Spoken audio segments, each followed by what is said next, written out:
Қайырлы күн, құрметті көрермен, менің каналыма қош келдіңіздер.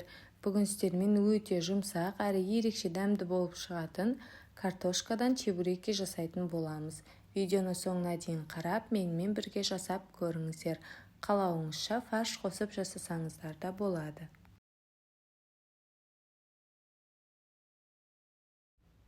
Ол үшін ең алдымен ыдысымызға міндетті түрде електен өткізілген ұнды саламыз, және де ыстық қайнап тұрған суымызға дәміне қарай тұз салып, содан соң жаңағы ұнның үстіне құйып, алдымен қасықтың көмегімен араластырамыз, өйткені қайнаған ыстық сумен қолмен араластырып илей алмайтын боламыз. Содан соң сұйық майымызды құйып, тағы да кішкене уақыт қасықпен араластырып алыңыздар, өйткені ыстық болып тұрады. Және де әрі қарай орташа тығыздықта, орташа жұмсақтықта қамыр илейтін боламыз. Қыздар, алғашында су жетпейтін сияқты көрінуі мүмкін. Осы судан артық су қоспаймыз, өйткені қайнаған сумен илегеннен соң қамыр басында бірікпейтін сияқты көрінеді. Осылайша жақсылап иін қандырып, орташа жұмсақтықта қамырымызды илеп алдық. Әзірге бетін жауып, тұндырып қоя тұрамыз.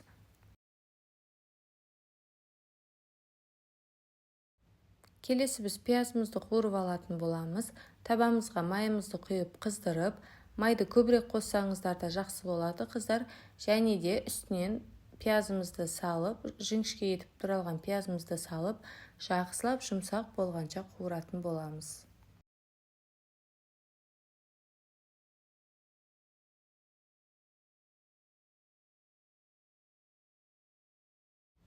Әзірге пиязымыз қуырылып жатқан кезде біз жаңа картошканы бөлек ыдыста пісіріп алған болатынмын.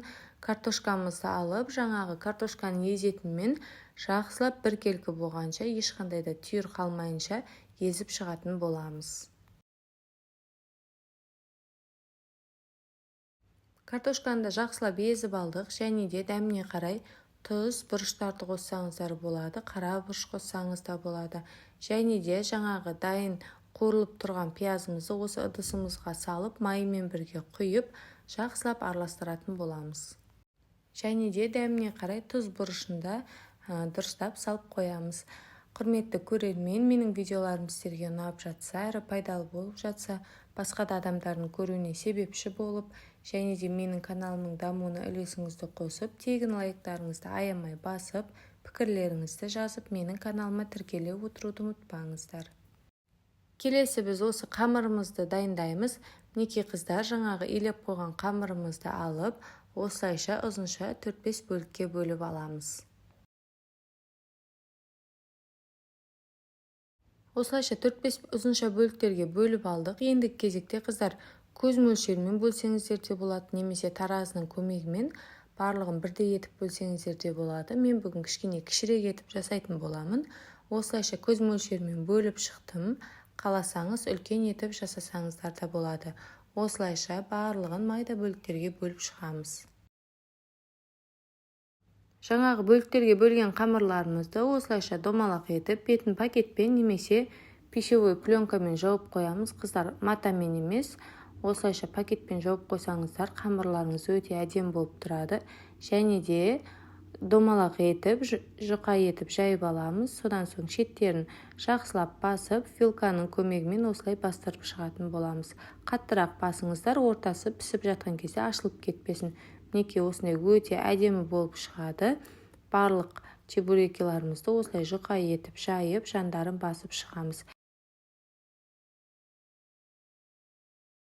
Қыздар, біздің қамырмен жұмыс жасау өте жеңіл болады. Қайнаған суға иленгеннен соң, және де жайып жатқан кезде ешқандай да артық ұнның қажеті жоқ. Осылайша барлығын жайып алып, арасына салмамызды салып, чебурекидің формасын жаңағы вилкамен басып шықсаңыздар да болады. Және де қыздар, осылайша кішірек етіп жасап, өте әдемі болып шығады. Қонақтарыңыз келген кезде самса бөректердің жанына қойып қойсаңызда өте әдемі болып тұрады. Осылайша барлық чебурекиларымызды жасап алдық, және де тағы да бетін пісірер уақытқа дейін пакетпен жауып қоямыз. Әзірге бөлек жаңағы ыдысымызға майымызды құйып, жақсылап қыздырып аламыз.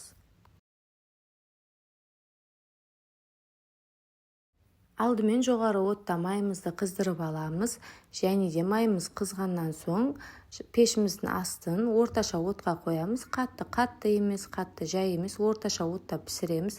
Және де қыздар, сіздерге лайфхак: чебуреки пісіріп жатқан кезде осылай чебуректің беттері домалақ жаңағы пузырек сияқты болып тұрғанын қаласаңыз, осылай пісіріп жатқан кезде қасықтың көмегімен бетіне 2-3 рет осылайша майды құйып отырсаңыздар, өте керемет әдемі болып шығады. Егер де бұлай бетіне май құйып алғаш рет жасап жатқан болсаңыз, қолыңызды абайлаңыз, кішкене ыңғайсыздау болуы мүмкін. Кейіннен уже қолыңыз үйреніп кететін болады. Осылайша екі бетін аудара отырып, орташа отта пісіріп алатын боламыз. Чебурекиларымызды алғаннан соң астына салфеткаларымызды қойып қойыңыздар, сол кезде майын сіңіріп өте жақсы болып тұрады.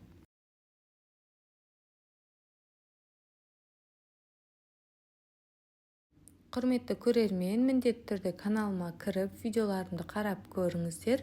Өздеріңізге керекті, пайдалы видео табатыныңызға сенімдімін. Осылайша барлық чебурекиларымызды өте әдемі етіп пісіріп алдық. Қыздар, тағы да айтайын, қалауыңызша фаршпен жасасаңыздар да болады. Балаларыңызға да осылай картошкамен өте тез дайын болады. Жасап берсеңіздер, міндетті түрде ұнататыны сөзсіз.